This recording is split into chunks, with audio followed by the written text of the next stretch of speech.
رسول کریم صلی اللہ علیہ وآلہ وسلم نے ارشاد فرمایا کہ ایک فقی، ایک عالم شیطان پر 1000 عابدوں سے بھاری ہے۔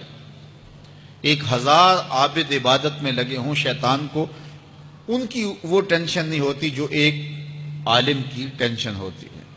اس لیے وہ ایک طالب علم کو دین سے ہٹانے کے لیے جتنی محنت کرتا ہے، وہ ایک تہجد گزار کو تہجد سے ہٹانے کے لیے وہ محنت نہیں کرتا۔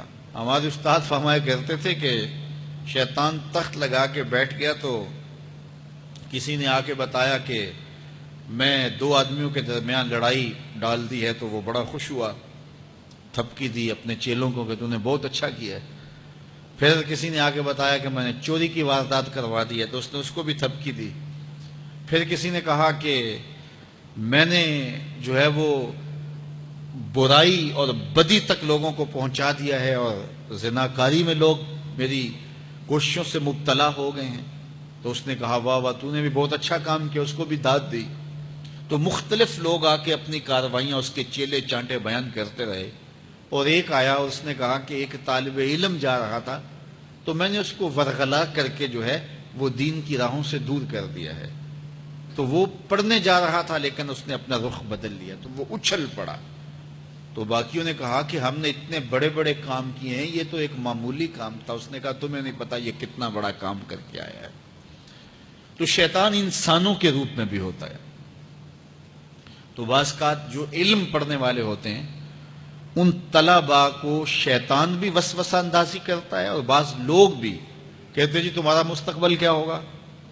دینی طلباء کے لیے بڑے مسائل ہوتے ہیں، وہ کہتے ہیں جی تمہارا مستقبل کیا ہوگا۔ مستقبل سمجھا کس کو ہے؟ 45 سال زندگی کل ہے، ٹوٹل جو زندگی ہے ہماری، یہ ایوریج زندگی نکالی ہے، کسی کی 60 سال بھی ہو جاتی ہے، لیکن ایوریج کہتے ہیں 45 سال یہاں زندگی ہے۔ اس میں چوتھا حصہ یا تیسرا حصہ تو سو کے گزرتا ہے نا، 8 گھنٹے بھی دن رات میں سوئیں آپ، تو 45 سال زندگی میں سے 15 سال نکل گئے، باقی 30 سال رہ گئے زندگی کے۔ اس میں بھی 8 سال بچپن کے نکال لو۔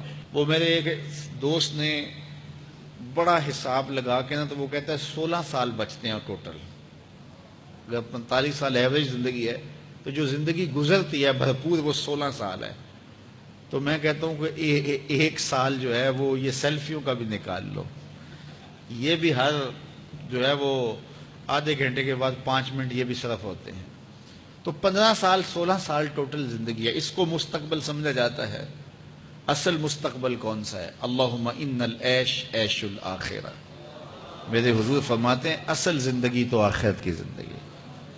تو ہم اگر مستقبل اس کو قرار دے دیں اور یہ ساری زندگی جد و جہد کی زندگی قرار دیں اور آخرت کی کھیتی میرے حضور نے فرمایا، تو پھر مستقبل کا تصور ہی بدل جاتا ہے۔ دیکھیے اس 10-15 سالوں کو 20 سال لگا لیں ان کو اچھا گزارنے کے لیے، ایک انجینئر ہے، ایک ڈاکٹر ہے، اور مختلف علوم و فنون کا حاصل کرنے والا ایک بزنس مین ہے، کتنی محنت کرتا ہے، جوانی جیسے حسین لمحے وہ دن رات ایک کر کے گزار دیتا ہے۔ عزیزوں کی شادی قریب ہے لیکن وہ نئی شادی پہ پہنچا جی، بس وہ اس کا بڑا حساس معاملہ ہے تعلیم کا، تو اس نے خوشیاں چھوڑ دیں، عیدیں چھوڑ دیں، گھر سے دور رہا، کیوں جی میرا مستقبل سنور جائے۔ اپنے کیریئر کو بنانے کے لیے، اپنے کاروبار کو کھڑا کرنے کے لیے کس کس محنت کے اندر اس نے صرف کیے، اور مستقبل کتنا ہے، اور وہ بھی آرام سے نہیں پھر بیٹھ جانا، اس محنت کے بعد پھر اس مستقبل کے اندر بھی محنت مسلسل باقی رہے گی۔ لیکن وہ جو زندگی ہے جو حقیقی مستقبل ہے اس میں عمل نہیں ہے، حتیٰ کہ اس میں نمازیں بھی نہیں ہیں۔ آخرت کی زندگی کے اندر ہمارے لیے نمازیں بھی نہیں ہوں گی، روزے بھی نہیں ہوں گے، پھر ٹینشن فری زندگی ہے۔ وَلَكُمْ فِيهَا مَا تَشْتَهِي أَنفُسُكُمْ، جو دل میں آئے گا سامنے پڑا ہوا ہوگا۔ یہاں تو حسرت میں زندگی گزر جاتی ہے نا کہ یہ چیز مجھے مل جائے، اور ملتی اس وقت ہے جب اس کی خواہش ہی ختم ہو چکی ہوتی ہے۔